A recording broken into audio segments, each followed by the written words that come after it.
A very warm welcome to World Business Report with me, Alice Baxter. Now, in just a minute, we'll head to Athens to hear about the mounting health crisis in Greece. But first, let's talk some markets, because at record highs, that's where we're expecting markets in America to start the new week, with the Federal Reserve continuing to stimulate the country's economy and a flood of more positive data from the US and Europe. Leading market indices have been on the rise in recent months. In fact, in 3 of the world's key stock indices, the rises have been pretty staggering year to date. The S&P 500 has gained some 20% in the last 7 months.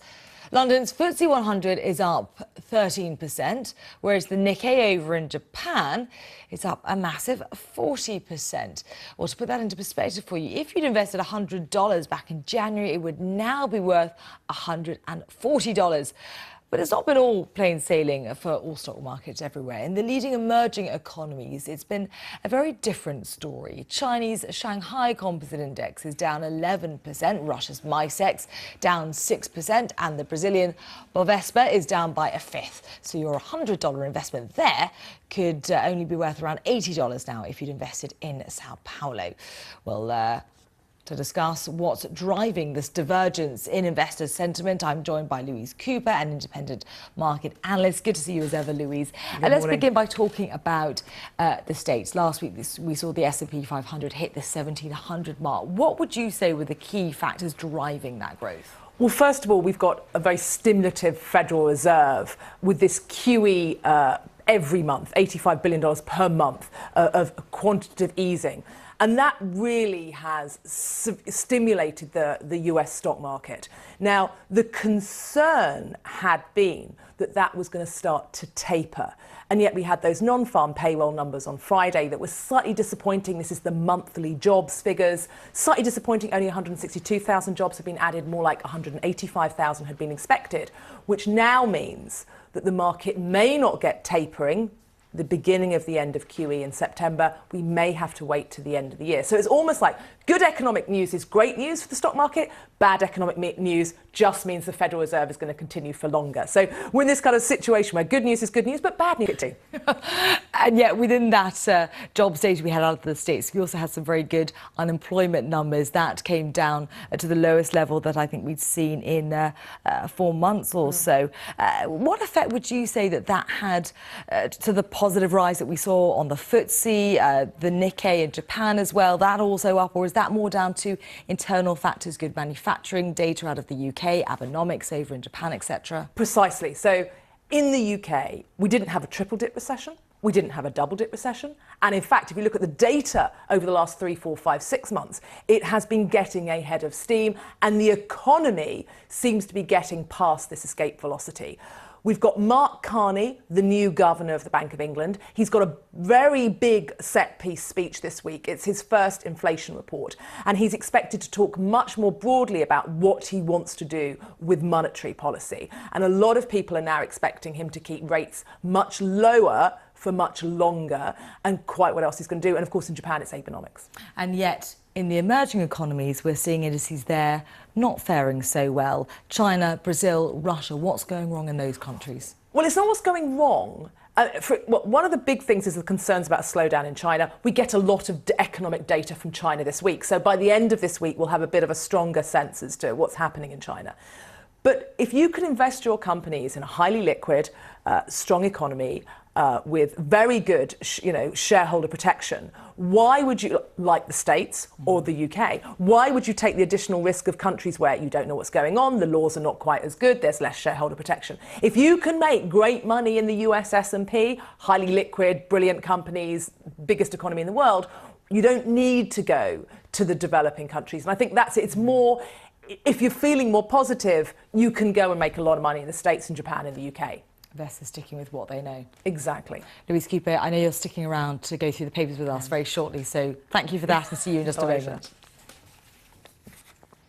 Now, let's get more on the impact of the Chinese ban on milk products from New Zealand. Well, China is yet to release an official announcement on the situation, but the impact is already being felt, with the New Zealand dollar falling across the board. Let's get the latest now from Rico Hazon in Singapore. Rico, good to talk to you. What more do you have on this? Well, currently, Alice, you have the chief executive of Fonterra, which is one of the world's largest dairy makers, having a press conference as we speak in Beijing. And basically, Theo Spearings is there to urge customers to basically urgently check their supply chains. They found a strain of bacteria causing botulism in some of its products, including infant formula and sports drinks, which has led basically to a global recall of up to 1,000 tons of dairy products across 7 countries, including China. And the Fonterra chief executive said they're acting quickly to get the information out about the potentially affected products as fast as possible so that it can be taken off supermarket shelves, and where it has already been purchased can be returned. And basically the impact is significant. Nearly 90% of China's $1.9 billion in milk powder imports last year originated from New Zealand. And economists say if a ban is over a period of time, this could have a significant impact on the country's economy. And I spoke earlier with an official from Business New Zealand who says that it could have only a minimal effect on the sector and the economy if addressed immediately. It will have some short-term damage. The share prices of some of the dairy companies that are traded in New Zealand has fallen today for all sorts of pretty obvious reasons. But at the end of the day, what you'd hope is that those New Zealand values of transparency and openness will actually play out in New Zealand's favour. So it's important that Fonterra now gets on the front foot, that our government gets on the front foot and actually talks to consumers and talks to those governments in affected markets to make sure that confidence returns for consumers just as quickly as possible. And it was Phil O'Reilly of Business New Zealand during my conversation with him earlier in Wellington. Alice, back to you. OK, many thanks, Rico. Rico was on there for us in Singapore. Now, in crisis-racked Greece, it seems even finding aspirin can be a pain. According to officials, the country is running short of almost half of its 500 most used drugs. The reason for this is that it seems is the way the state prices its medicines. Every month, millions of euros worth of drugs supplied at low prices set by the state are resources to other EU countries instead of reaching the Greek patients that really need them. Well, regulators in Athens have been trying to tackle the problem with fines and export bans, but the industry in Europe says it's Greece's outmoded pricing system that's the problem. Nigel Cassidy has more. Insulin, cortisone, only one. Essential drugs unavailable or hard to find, Greek patients waiting in line for donated medicines to keep them going. So who's to blame? As the financial crisis unfolded, multinational pharma companies stood accused of cutting supplies in the face of low profits and unpaid bills. But it's emerged the chaos also has its roots in the pace of Greek state reforms. Athens has yet to adopt an EU-style drug pricing system where generic drugs are cheap but more is paid for newer drugs. Uniquely in Europe, Greece maintains a constantly changing master price list to ensure that it pays the lowest possible prices for patent-protected medicines. This leaves Greek wholesalers with stock they can easily resell profitably and legally in the single market. So the wholesalers are profiting from price differences. It's better business for them because hospitals and pharmacies are often late or non-payers. That's because in turn they're not being reimbursed. And the nasty side effects, gaps on the shelves. The multinational drug companies have countered with supply quotas to try and limit these re-exports. But the ensuing shortage has left Greeks struggling to obtain about 300 critical drugs. Athens government regulators have responded with export bans and fines. Industry chiefs are pressing for a more realistic pricing system, giving wholesalers less scope to make a turn. We have price bulletins that put the Greek price 20–30% below any price in Europe. And suddenly we have all these people that want to distribute medicines, the people that legitimately have as their job to drive lorries from Greece up to Northern Europe and then make a lot of money.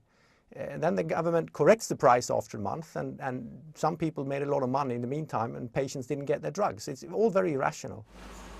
Producers in Greece point out that drug re-exports aren't confined to their country. The health ministry plans changes. About time, say pharmacists. Τα φαρμακεία δεν μπορούν να εξάγουν. Those who export are not the pharmacies, they are the companies. They can't make money here, so they sell their medicines abroad perfectly legally. We are the recipients of policies from abroad which have no connection with the reality in Greece. And as long as the re-exporting continues, Greeks won't easily find the medications they need. Nigel Cassidy, BBC News. From me and all the business team, bye for now.